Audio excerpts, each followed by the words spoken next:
deep dive on biodigesters, how to make sure these things last for years to come. 5 key maintenance tips for a long-lasting biodigester. Dreamhouse biodigesters. Imagine you've just put in a biodigester in your house and you want to make sure it keeps working. What do you have to do? Well, the first tip here is of daily habits. And they basically say, just watch out how much you're flushing stuff. Oh, so like just using the toilet less? Well, not necessarily just using it less, Okay. but more being aware of what you're putting in there. Oh, so like not flush. Yeah, like I non-biodegradables see. that can overload the system. Right, because it's not like a normal sewer system. Exactly. Yeah. They even specifically say choose toilet paper that breaks down easily in water, Oh, interesting. just like you wouldn't throw plastic in a pond. You don't want to do that with your biodigester either. So it's really thinking about that ecosystem and like Right. everything's connected. Absolutely. And that mindful approach actually leads to the second point, too. Okay. Secure the biodigester. What does that mean? So it's not just about where you put it, Okay. but how you sort of integrate it into its environment. Gotcha. They emphasize the importance of filling around the digester to the right level and making sure that it's got good drainage I see. that protects it, but it also helps it do its job. So it's like setting up a little foundation for it. Exactly. And speaking of surroundings, Yeah. let's talk about trees, Okay. because you might not expect it, but trees can actually be a problem for biodigesters. Really? What do they do? Well, those roots, Yeah. they can be pretty aggressive and they can actually get in there and cause damage. Oh, wow. That makes sense. I've seen roots crack concrete, so Right. yeah, a biodigester probably wouldn't stand a chance. So it's important to be mindful of where you're planting things. And what about if you want shade for the biodigester? Well, you could plant something further away Yeah, that grows fast and isn't invasive. that's a good point. Now let's switch gears a little bit and talk about water management. Okay. That seems like it would be pretty important. Absolutely. I mean, this is key for the biodigester to work right long term. Making sure you divert rainwater away, Right. And wastewater too. away from the drain field. Right. Does that mean you need like a really fancy drainage system? Well, it can be complex. Yeah. They recommend talking to a landscaping expert Okay. to get a good plan in place. Because if the drain field gets all soggy, Yeah. it could really mess with the biodigester. So it's not just the biodigester itself, it's Yeah. really its relationship to everything around it on your property. Exactly. It's a whole system. Okay, cool.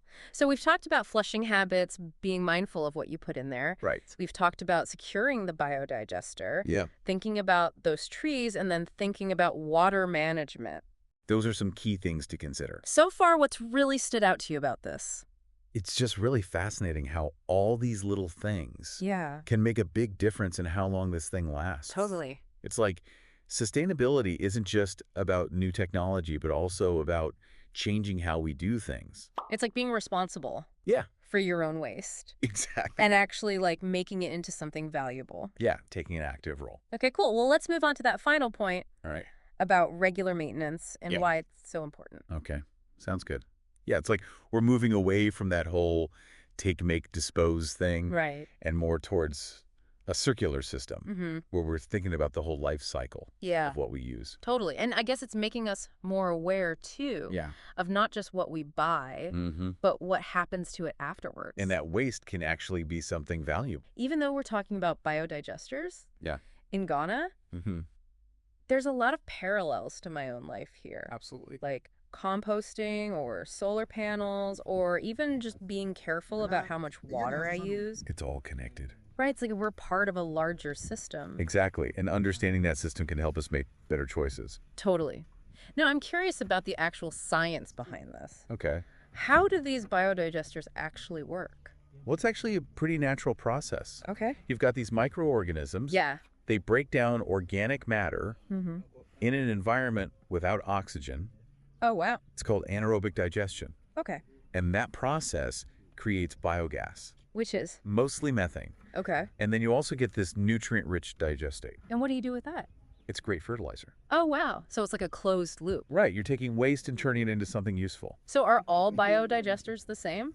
Actually, no, there are quite a few different types. Oh, really? They come in all different sizes and complexities, Okay. and they can handle different kinds of waste. Interesting. So depending on what you need, Exactly. you can choose the right one for you. And they're not just for homes either. Oh, yeah. You can have them on farms, Wow. even whole communities. I'm also thinking about the potential for this technology Yeah, in developing countries where waste management can be a real challenge. absolutely. It can be a game changer. Right, because it's a decentralized system Right. and it's sustainable And it empowers communities. to deal with their own waste. Exactly. Plus, it creates valuable resources, Yeah, I was just thinking that. like biogas, Yeah, reduces the need for fossil and fuels. that frees up resources. Exactly. And the digestate can improve soil fertility, Wow. leading to better crops and food security. So it's not just environmental benefits, Right. there's economic and social benefits too. It's a win-win-win. That's incredible. It's really inspiring to see how technology like this can contribute to a more sustainable future. Absolutely. It shows that innovation can have a ripple effect Yeah. and create positive change on multiple levels.